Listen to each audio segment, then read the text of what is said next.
Bonjour. La lecture est dans Exode 19, versets 3 à 8. Voilà. Alors, Moïse monte pour rencontrer Dieu. Le Seigneur appelle Moïse du haut de la montagne et il lui dit, « Voici ce que tu diras aux gens de la famille de Jacob, les Israélites. Vous avez vu vous-même ce que j'ai fait aux Égyptiens. Vous avez vu comment je vous ai emmenés ici, auprès de moi. Je vous ai porté comme sur les ailes d'un aigle. Et maintenant, si vous écoutez mes paroles et si vous respectez mon alliance avec vous, vous serez pour moi comme un trésor parmi tout le peuple. Oui, le monde entier est à moi, mais vous serez pour moi un royaume de prêtres, un peuple choisi pour me servir. Voilà ce que vous direz aux Israélites. Ce que tu diras aux Israélites. Moïse revient du camp, il réunit les anciens d'Israël et il leur dit tout ce que le Seigneur lui a recommandé. Tout le peuple répond d'un seul cœur, « Nous ferons tout ce que le Seigneur a dit. » Moïse rapporte la réponse du peuple au Seigneur. Dieu bénisse sa parole.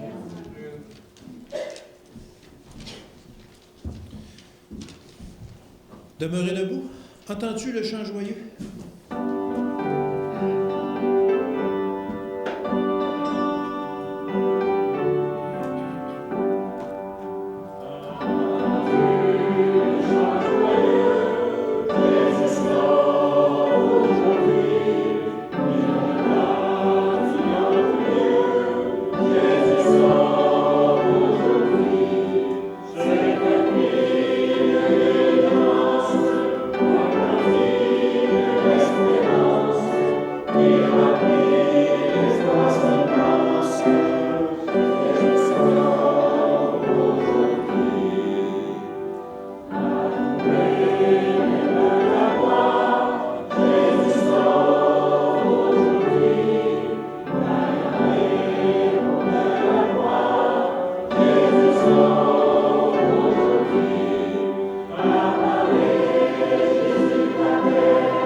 Il y a de cela plusieurs années en arrière, je travaillais dans la ville de Genève comme gardien de nuit.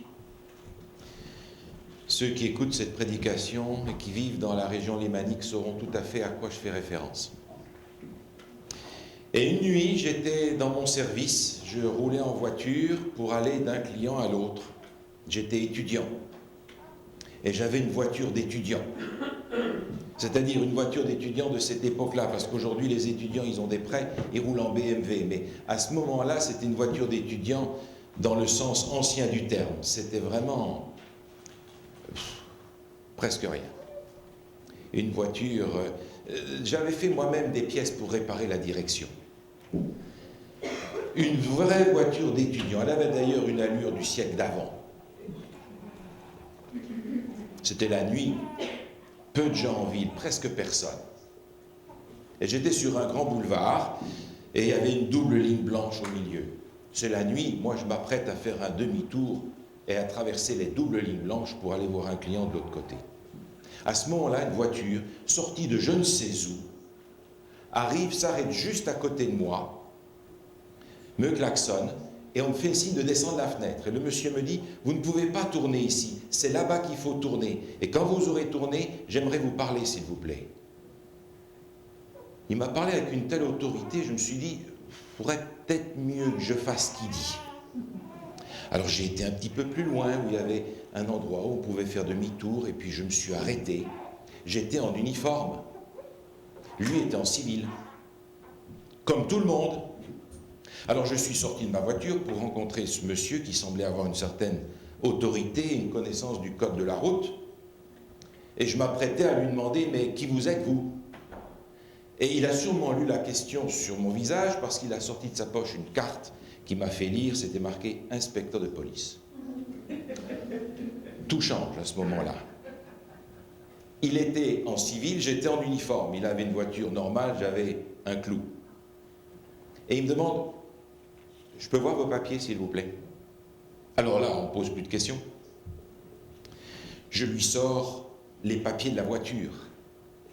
Seulement, cette voiture, pour payer moins cher, je l'avais assurée au nom de mon frère.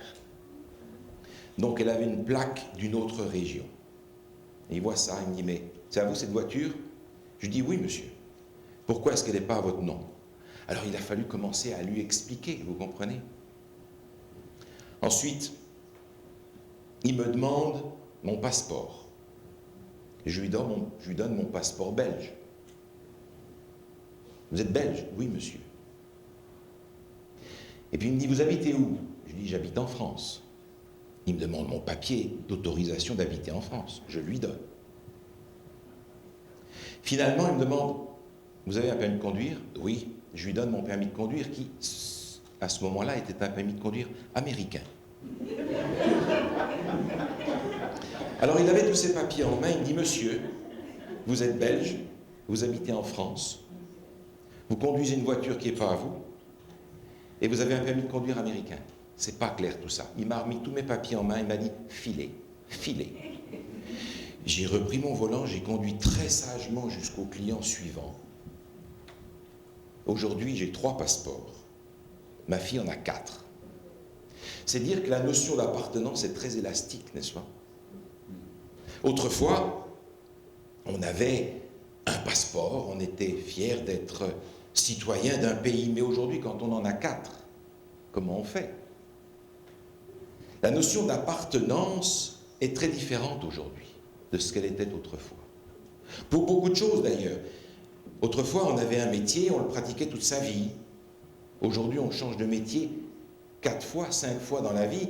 On change d'entreprise, on va dans celle qui nous donne le meilleur salaire. On ne va pas travailler pour une entreprise, on va travailler pour notre salaire. Et si ça ne va pas, on les laisse tomber, on va chez des autres. Autrefois, on se mariait pour la vie. Mais encore une fois, aujourd'hui, si ça ne va pas, on en prend une autre. Et puis, on allait à la même église. Et si les gens n'étaient pas gentils, on allait quand même là, parce que c'était notre église, l'église de nos parents. Même s'il y avait une église en face, on n'allait pas à celle-là, on allait toujours à la même. Parce qu'il y avait cette notion d'appartenance. Beaucoup de gens, autrefois, sont nés dans un village, ils ont grandi dans ce village, ils se sont mariés dans ce village, ils ont élevé leurs enfants dans ce village, ils ont travaillé dans ce village, et ils sont morts dans ce village. Aujourd'hui, le monde est un petit village. Peu de gens habitent aujourd'hui dans le village où ils sont nés. Et quand on en rencontre, on dit, vous êtes d'où? De tel village? Ah tiens, moi aussi. Tiens, tout d'un coup, on se retrouve. C'est encore plus curieux quand on rencontre des gens comme ça et qu'on est à l'autre bout du monde. Mais aujourd'hui, c'est un peu différent. La notion d'appartenance est devenue extrêmement élastique. Chez certains, elle a disparu. Forcément, le monde a changé, on se déplace, on bouge. À quoi est-ce qu'on appartient? Beaucoup ne sont plus capables de le dire aujourd'hui. Cependant, dans les Écritures, la notion d'appartenance est extrêmement importante. Appartenir dans les Écritures, c'est essentiel. Et l'appartenance dans les Écritures n'est pas par rapport à la descendance, c'est par rapport à l'ascendance. on est fils de. Autrement dit, on va avoir une autorité en fonction de notre père ou de notre grand-père. L'individu n'a pas vraiment beaucoup de crédit en lui-même, mais le crédit va venir de son père, de sa famille, fils de. Et dans ce sens, on comprend bien entendu l'importance des généalogies dans la Bible. Fils de, c'est important, c'est ce qui va me donner mon identité à moi. Regardez par exemple dans l'Ancien Testament, lorsque le livre de Jérémie va commencer, Jérémie va être introduit comme fils de Hilkija, de Anatoth, la ville d'où il vient. C'est son identité, fils de, et de tel endroit. Dans le Nouveau Testament, on a la même chose. Jacques et Jean, fils de Zébédée. C'est leur carte d'identité. Si on dit simplement Jacques et Jean, comme nous avons l'habitude de le dire parce que nous sommes habitués, en fait, de qui on parle? Des Jacques et des Jean. Il y en a plein à ce moment-là. Non, Jacques et Jean, les fils de Zébédée. C'est leur identité. Autrement dit, dans la Bible, c'est extrêmement important de savoir à quelle famille on appartient, à qui on appartient, qui est notre père, qui est notre grand-père. Et dans les généalogies, généralement on saute pour continuer notre lecture, parce que cette liste de noms est extrêmement rébarbative, c'est des noms imprononçables pour beaucoup d'entre eux, mais ces généalogies sont extrêmement importantes. Et Luc, dans son évangile, présente la généalogie qui introduit le ministère de Jésus d'une façon tout à fait spéciale, parce qu'il va remonter jusqu'au début, jusqu'à Énos, fils de Seth, fils d'Adam, fils de Dieu. Il souligne là quelque chose d'important, c'est que nous sommes de la même famille que Dieu. Autrement dit, notre appartenance, elle est là. C'est extrêmement important, et les généalogies essayent en tout cas de transmettre ce message de l'appartenance non seulement à nos pères qui se sont singularisés par leur foi sans aucun doute, mais de notre appartenance à Dieu. Appartenir dans la Bible, c'est extrêmement important. À qui appartient-on? À quelle famille? Et pour vous donner un exemple, on pourrait prendre l'histoire du peuple d'Israël quand il est revenu de sa captivité à Babylone, dans cette période qu'on appelle la période de la restauration. Restauration avec Esdras, Néhémie. Dans le livre d'Esdras, au chapitre 2, il est question de remettre en route tout le système de sacrifice et tout le service du temple. Et dans le texte qui nous intéresse, il est question ici des fils de Abijah et de Hakoz. Et au verset 62, il est dit, ces gens-là cherchèrent leur titre de généalogie, mais ils ne les trouvèrent point. On les exclut du sacerdoce. Et le gouverneur leur dit de ne pas manger des choses très saintes jusqu'à ce qu'un sacrificateur ait consulté l'Urim et le Thummim. Autrement dit, si vous n'avez pas de quoi prouver que vous êtes non seulement de la tribu de Lévi, mais que vous êtes aussi un descendant de Aaron, vous ne pouvez pas être sacrificateur. C'est donc important de savoir de qui on est les enfants, qui sont nos parents. Et le texte nous dit, ils ont été exclus du sacerdoce jusqu'à ce qu'un prêtre consulte Dieu et demande est-ce que ces gens sont vraiment dans ton service ou pas. Donc savoir à qui on appartient, savoir de qui on est le fils, c'est extrêmement important parce que ça va décliner notre identité aujourd'hui. C'est ce qui nous permettra d'être sacrificateurs ou pas dans le peuple de Dieu. Il y a l'appartenance à une famille, fils de, mais il y a aussi l'appartenance au lieu. Et ça va avec. Quand vous prenez par exemple l'histoire de Ruth, vous vous souvenez comment Naomi, de retour dans son pays, va parler à Ruth de cet homme qui s'appelle Boz. Et elle va l'inviter à aller dans son champ. Et le texte dans le livre de Ruth, au chapitre 2 et au verset 3, nous dit que Boz est de la famille d'Élimélec.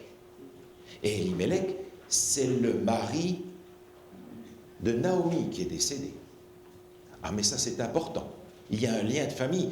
Et il nous est dit aussi, il vient de Bethléem. Non seulement il y a un lien dans la famille, il y a un lien par l'endroit. Le lieu est important. Et puisque il y a un lien par Élimélec et par Bethléem, alors Bose a un droit de rachat sur Ruth. C'est extrêmement important pour continuer à appartenir au peuple de Dieu. Il n'y a donc pas seulement l'appartenance à la famille, il y a l'appartenance à la terre, au lieu d'origine. L'attachement au lieu, c'est quelque chose qui est inné chez l'être humain. Regardez les enfants à un certain âge, ils veulent tous construire des cabanes. Alors ils vont prendre 2 chaises, mettre un manche à balai, mettre un drap dessus, et ce sera leur maison. C'est ma cabane, je suis chez moi. Ils veulent se construire un petit chez eux, au milieu de leur maison, qui appartient à papa, à maman, au grand frère, à la grande sœur, à tout le monde, quoi.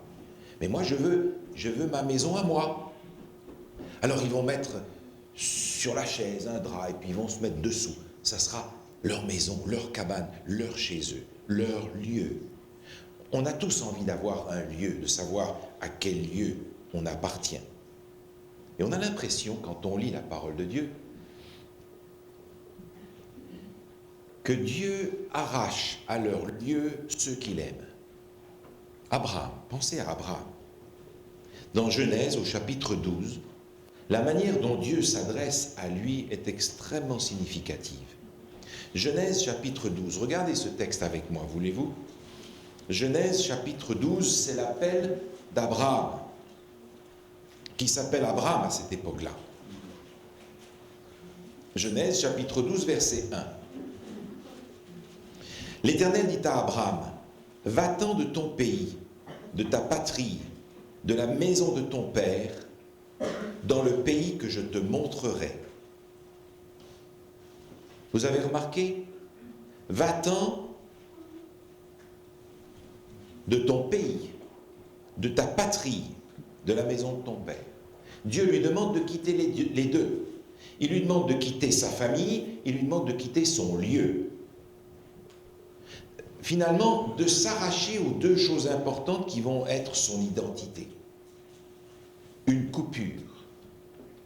Tu n'appartiens plus à cet endroit-là et tu n'appartiens plus à cette famille-là. Et maintenant, je vais m'occuper de toi.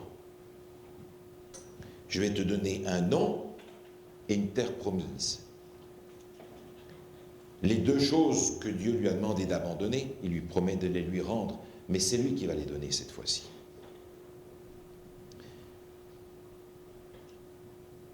Le poète avait écrit cette phrase qui est devenue un proverbe.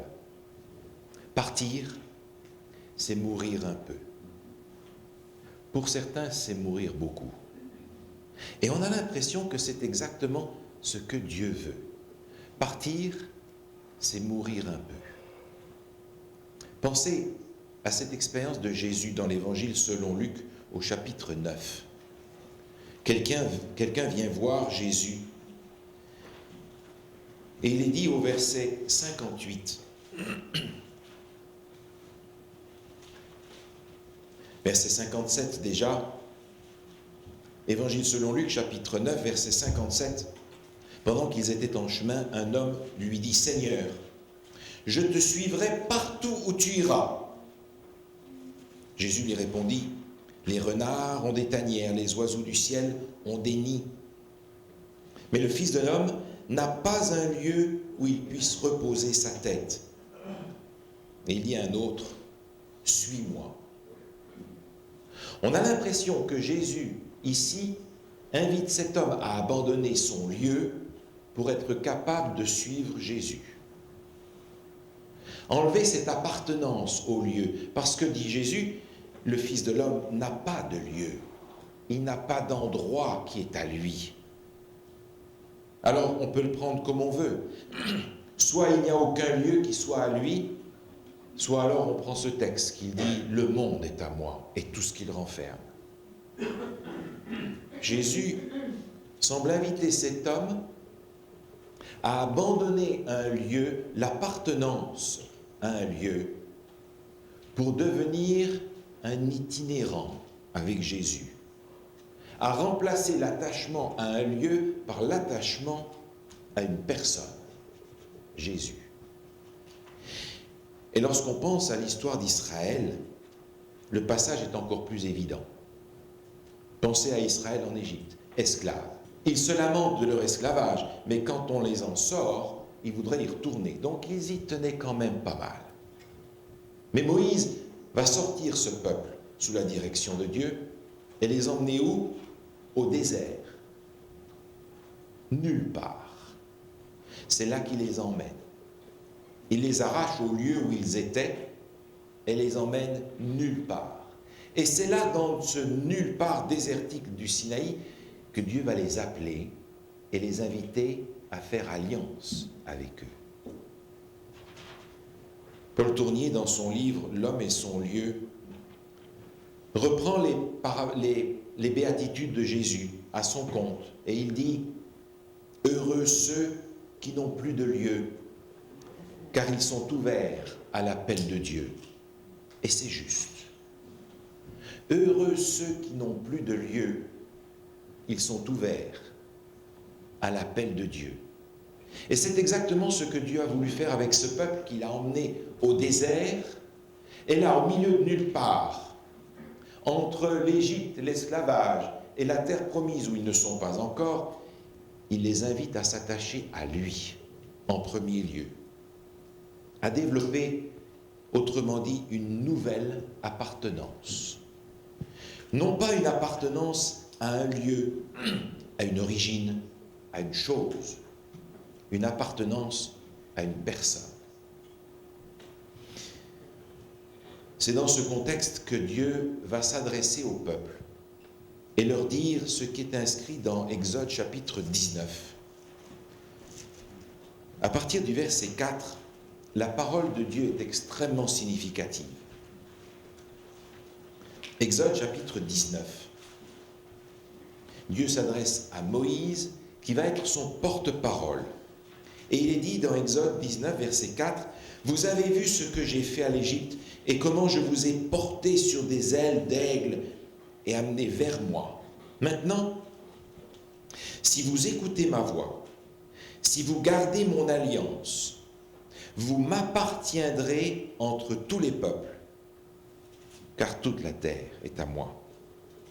Vous serez pour moi un royaume de sacrificateurs et une nation sainte. Voilà les paroles que tu diras aux enfants d'Israël. » Dieu les amène au milieu de nulle part et leur dit « Vous m'appartiendrez entre tous les peuples. » Une appartenance réciproque. Et Dieu leur donne aussi des privilèges. Vous serez un royaume de sacrificateurs, une nation sainte.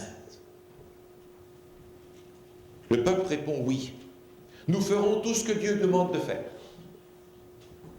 Il rentre donc dans l'alliance. Et le moment où ce texte apparaît dans les Écritures est significatif. Tournez une page, vous êtes dans Exode chapitre 20, les 10 commandements, le texte même de l'alliance en question. Il est là, les 10 paroles de Dieu. Texte de l'alliance mutuelle entre Dieu et ce peuple. Autrement dit, appartenance et alliance vont ensemble. On va appartenir parce qu'on a fait alliance avec. Dans le cas particulier, on a fait alliance avec Dieu et il va donner des devoirs et des privilèges. Sacrificateur, nation sainte. En obéissant à sa loi, le peuple dira à qui il appartient. Parce qu'on obéit à son maître, à celui à qui on appartient. Pour essayer de nous faire comprendre cette notion d'appartenance, Dieu va nous donner un exemple. Un exemple que nous comprenons fort bien. Il se trouve dès le début de la parole de Dieu dans le livre de la Genèse, au chapitre 3.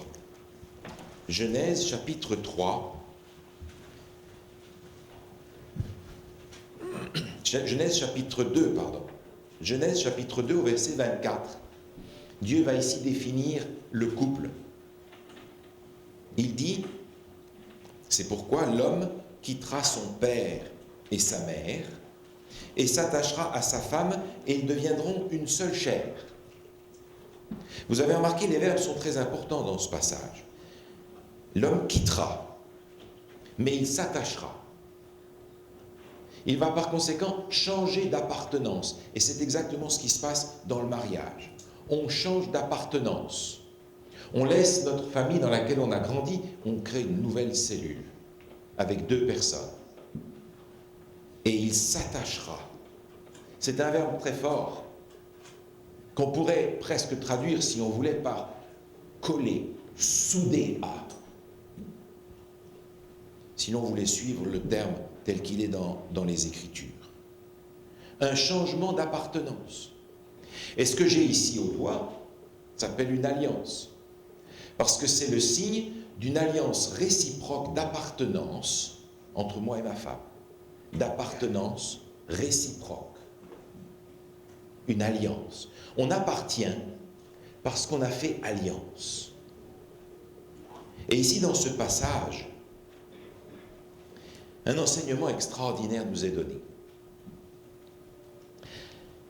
La fin du récit de la création, le premier récit de la création, s'achève au début du chapitre 2. Et la fin du premier récit de la création s'achève avec le sabbat.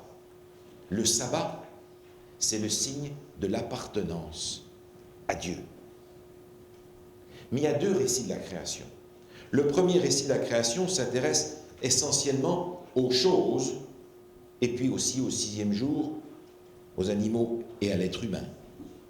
Mais dans le deuxième récit de la création, qui commence chapitre 2, verset 4, par ces paroles, « Voici l'origine des cieux et de la terre quand ils furent créés », dans ce deuxième récit, Dieu va s'intéresser spécialement à l'être humain qui est là. Et curieusement, ce deuxième récit se termine aussi par une notion d'appartenance qui est parallèle au sabbat. Et c'est le texte que nous avons lu. L'homme quittera son père et sa mère et s'attachera à sa femme. Ils deviendront un. Le sabbat ici sanctionne cette appartenance à Dieu. Et à la fin du deuxième récit, le couple, c'est l'appartenance l'un à l'autre. Malheureusement, il y a un chapitre 3. Et dans le chapitre 3, l'homme va perdre les 2 appartenances. D'abord parce qu'il va désobéir. Et là, il n'appartient plus à Dieu. Il a changé de maître.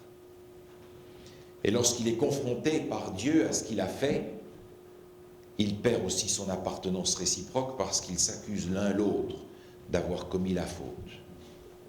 Dans le chapitre 3, l'être humain va perdre ce qu'il a gagné dans le chapitre 1, appartenance à Dieu, ce qu'il a gagné dans le chapitre 2, appartenance l'un à l'autre. Il va donc falloir quelque part reconstruire cette appartenance, retrouver une nouvelle appartenance. Et pour avoir une nouvelle appartenance, il faut faire une nouvelle alliance. Alors cette nouvelle alliance nous donne une nouvelle dimension. Regardez par exemple dans l'Épître aux Galates, au chapitre 3. Épître aux Galates, chapitre 3. Un passage extrêmement fort, quand on y pense, dit ceci au verset 26. Galates, chapitre 3, verset 26. Il est écrit ceci. « Car vous êtes tous fils de Dieu par la foi en Jésus-Christ. Vous tous qui avez été baptisés en Christ, vous avez revêtu Christ. » Autrement dit, par le baptême, nous redevenons fils et filles de Dieu. Nous avons là cette nouvelle alliance, cette nouvelle appartenance. Non pas tant à un lieu qu'à une personne cette fois. L'appartenance à Jésus-Christ, fils et fille de Dieu. C'est ce que nous voulons être, c'est finalement notre carte d'identité, celle dont Luc parlait dans sa généalogie, en remontant jusqu'à fils de Seth, fils d'Adam, fils de Dieu.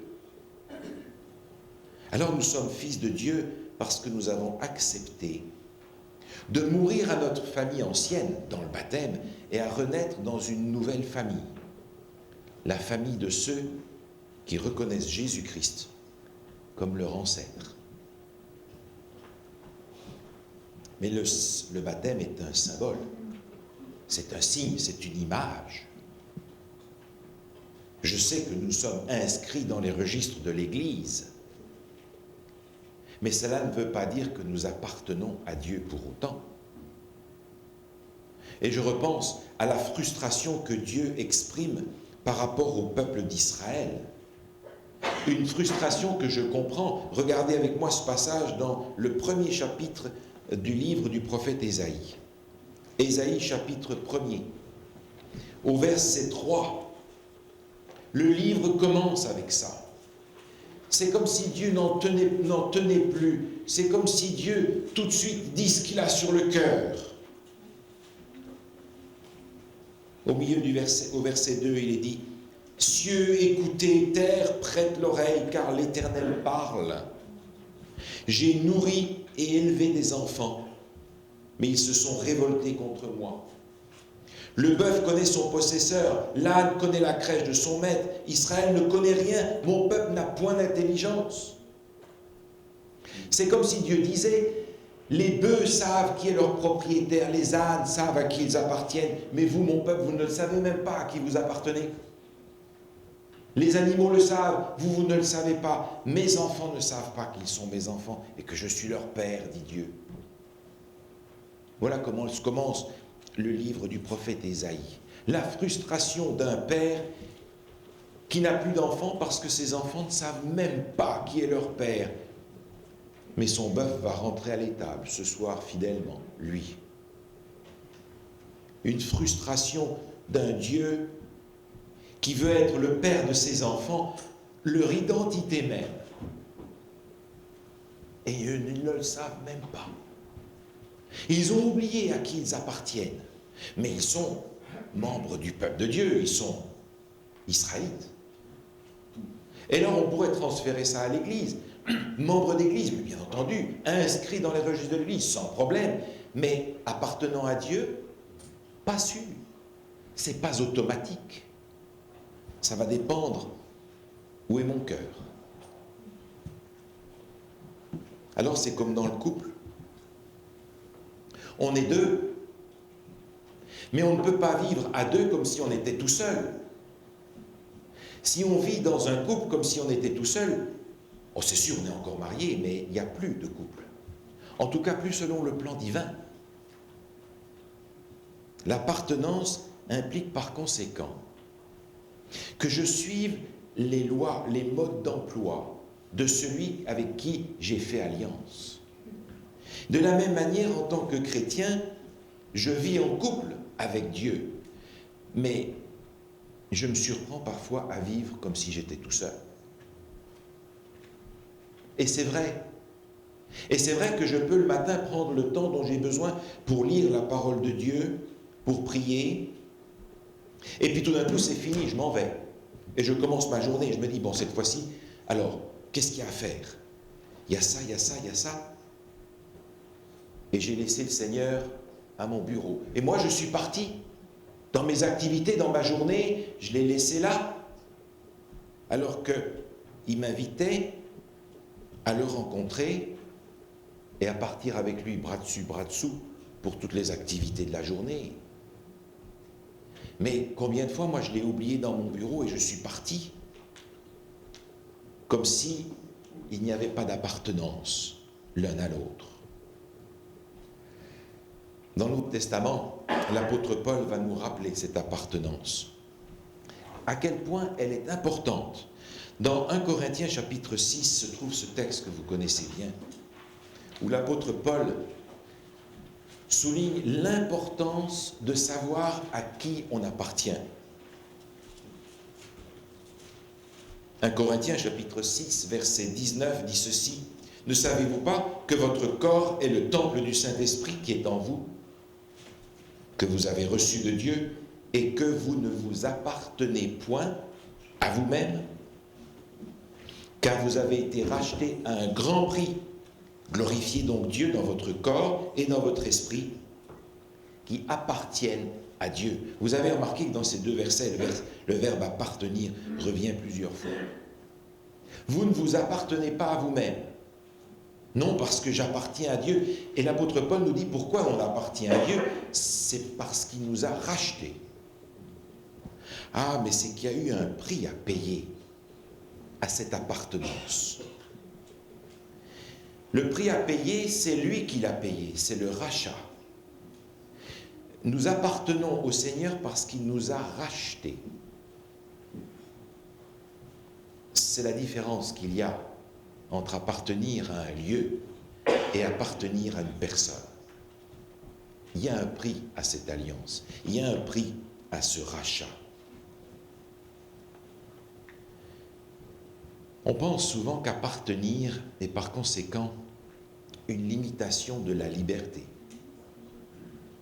Une conception complètement non biblique du couple circule dans le monde aujourd'hui selon laquelle quand on est marié, on est plus libre, quoi.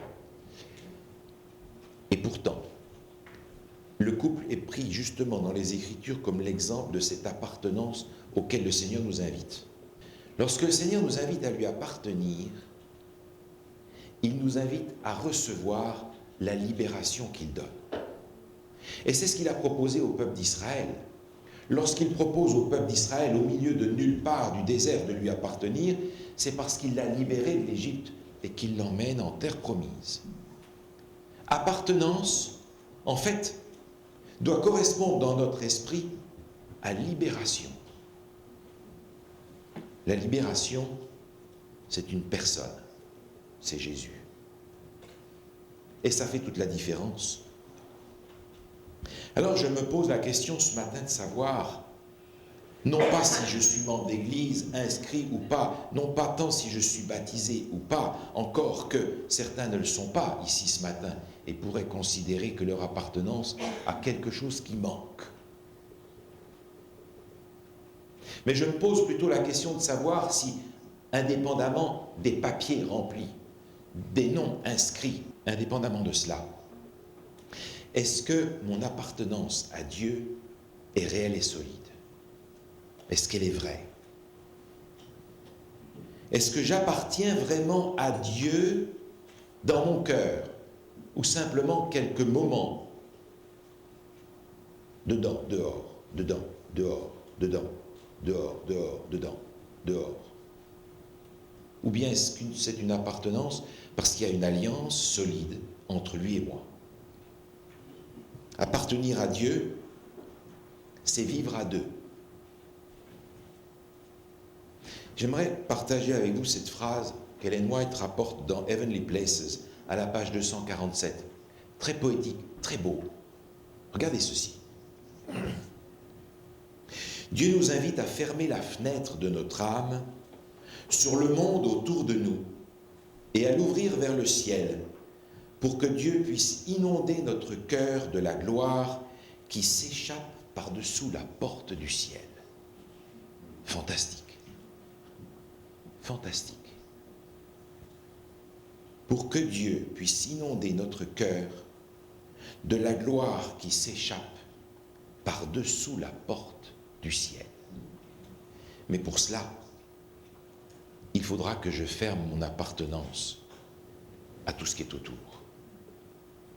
Oh, j'y suis dans ce monde. Et j'y vis, mais je n'y appartiens pas.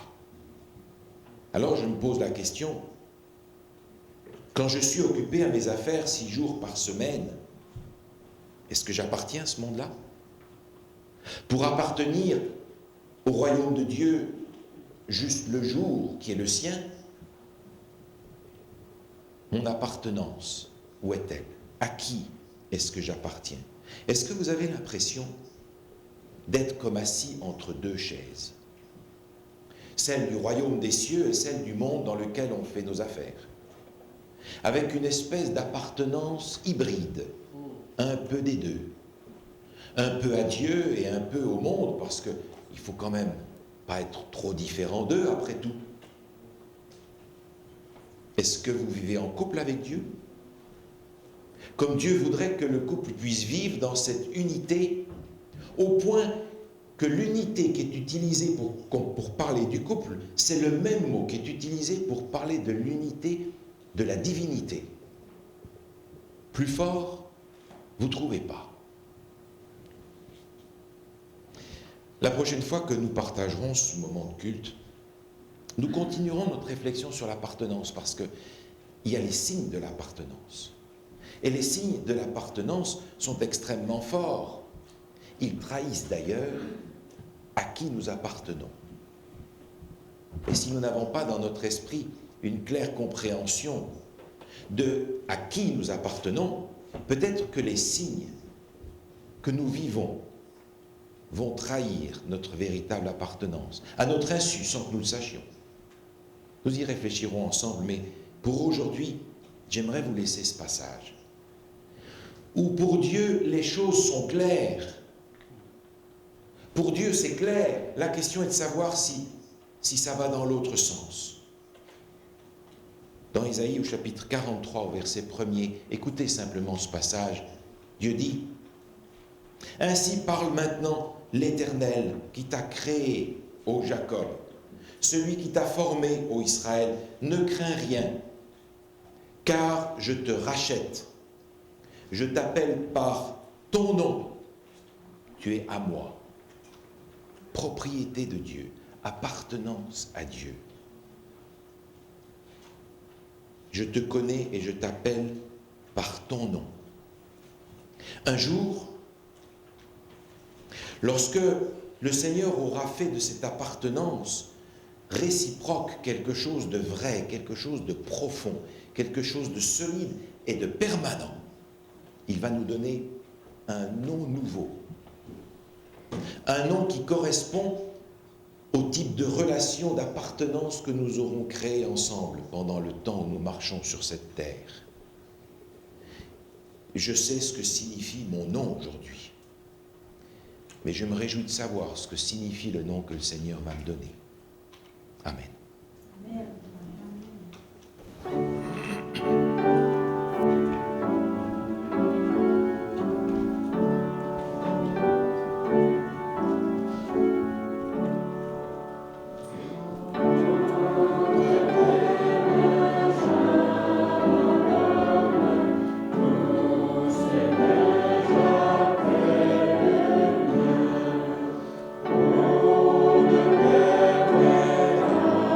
Let's go.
voulez, on va incliner la tête, la bénédiction finale. Éternel, notre Père, oui, vous voulez notre cœur en entier. Et c'est seul par votre esprit que vous pouvez le produire en nous. On vous demande de nous effacer de devant vous, Éternel, pour que vous puissiez prendre toute la place. Que cette semaine, on soit constamment en relation avec vous. Et pour ceci, Éternel, on vous demande votre bénédiction sur chacun d'entre nous. Et qu'on ait un cœur sincère, attaché au vôtre. On vous prie dans le beau nom de Jésus-Christ. Amen.